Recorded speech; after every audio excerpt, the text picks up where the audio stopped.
When it comes to managing a family budget, inflation poses several challenges. The continuous rise in prices affects essential expenses and the overall costs of living, from groceries and fuel to healthcare and education.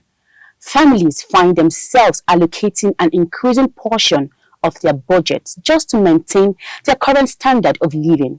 As a result, what used to be affordable may become a strain on the family's finances. Hello and welcome to Oweleke Business Time. I am Chiwendo Osisiago. Today we'll be discussing on managing family finances amid rising inflation. We have a guest in the studio to discuss with us further on that shortly after the break. Follow us on our social media handles at Oweleketv. Visit our website at www.oweleketv for a thrilling journey.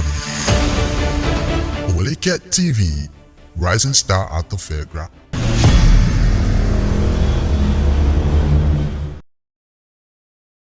Welcome back from the break. Like I said, we'll be discussing on managing family finances amid rising inflation. My guest in the studio is a founder of Soft Manners Media and also a co-convener NUP. He is Mr. Ajibola Baki Abayomi.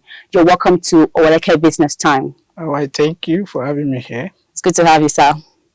So let's go straight to the topic for today. Inflation as it stands now is 31.7% in February, but as at January, it was 29.9%. What can you say about the rates?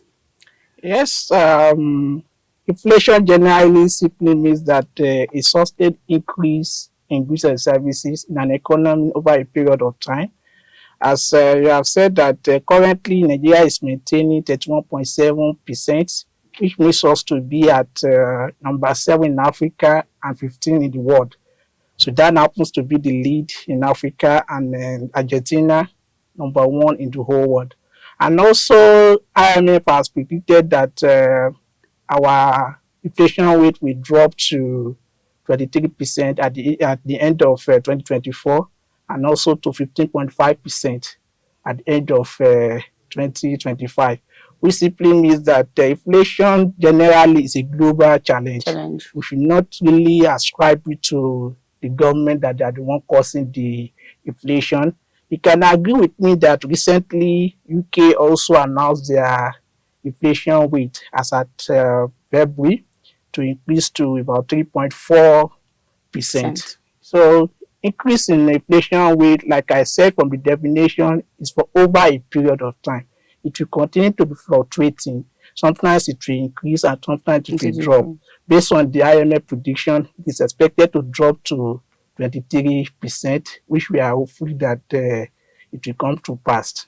Okay, sir. So with this whole rise and fall of inflation, are you saying that does it affect everything, like everything you do, transportation, the food you buy, everything? And definitely, it will affect the price of everything in our midst, and which, as a citizens, we have to adjust.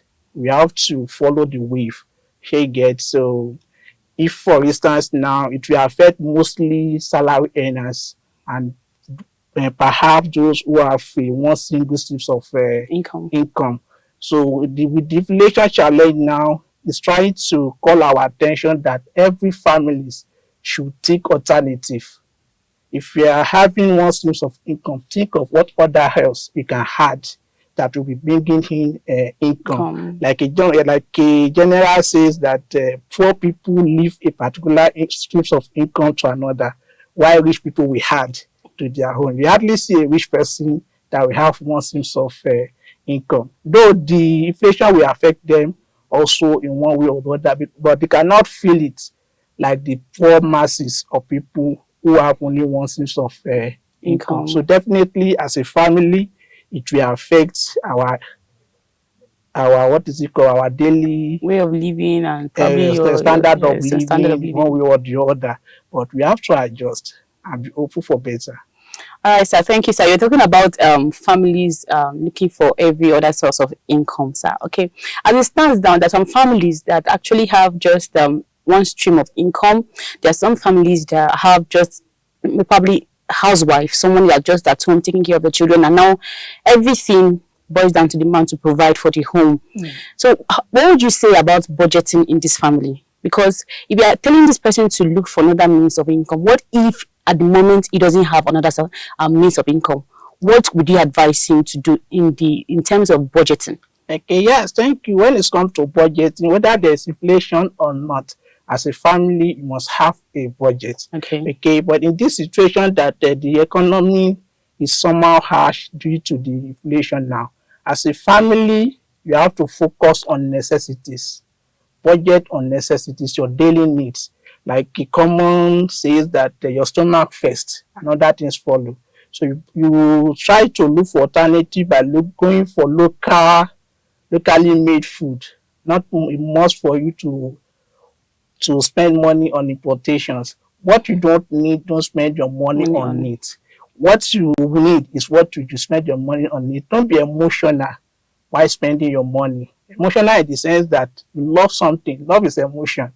You quickly buy it and it affects your finances in the home. No, you have to think, did I need this thing? Do I like it? But do I have the means to do that? So which means that as a family, you have to cut your expenses, focus on the essential ones. If you have the means, buy bulk things so that you can have a discount of buying a unit. So budget, it is normal. If, for instance, now somebody that is earning 100K, when a bag of rice is 35,000. Bag of rice is not 35,000. No, when a bag of rice was 35,000. Okay. And the person is still earning 100K, while the bag of rice increased to 70,000. So imagine the gap is too much. Expenses increase with 100%, while the income remains stagnant. So what will you do in this case? Cut your expenses. If you cannot afford the 70,000 rice of bag, there are alternatives of rices that are below 70,000.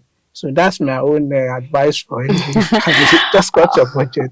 Thank you, sir. So somebody was talking about having a family now and still thinking of investing. Although the person's salary is, I think he said 80,000 to 100,000 naira. Because as the year goes, you're growing in age.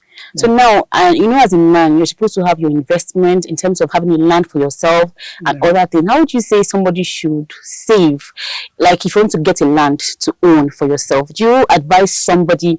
You said, okay, the first thing you should bother about yourself is for you to eat first. What about saving for, your investment? You must have an investment, for the future. Would you advise someone to always save from the salary? Of course, saving is good. No matter whatever money that is coming in, you must save for it. Okay? And there's a particular book called Money. Okay. Earn More, Give More by Rob Moore. So he was talking about how you should be any income, whether gifts, whether salary. The fact remains that all the salary earners, they are not spending their salary alone. In one way or the other, maybe their co-workers will give them 1,000, likes. So every income that comes to you, you must assign certain percentage to save. Then you focus on the remaining one. Whatever it sustains you, wherever it sustains you, that is, you don't go to that saving. Maybe perhaps now you are earning 80,000. Just discipline yourself that out of this 80,000, I'm earning 70,000. The remaining 10,000 goes to the saving box. So whatever that 70,000 covers, maintain your lane with that. Don't need the savings. That savings also serve as reserve, which may be perhaps unforeseen circumstances may want to happen. That is where you will back onto. But in the case of you're earning 80,000, you are spending all. I don't know how you want to. Like you said, I understand. Well, you said one must eat. So even if at all I'm using the money, probably I've removed 10,000 naira for saving, and the 70,000 naira has finished, and the month is not yet is still on. Do you expect me to just wait and be looking at my money saved in the bank? I'll still go back there to take. All right, sir. Thank you very much, sir. So would you say that the government has done enough?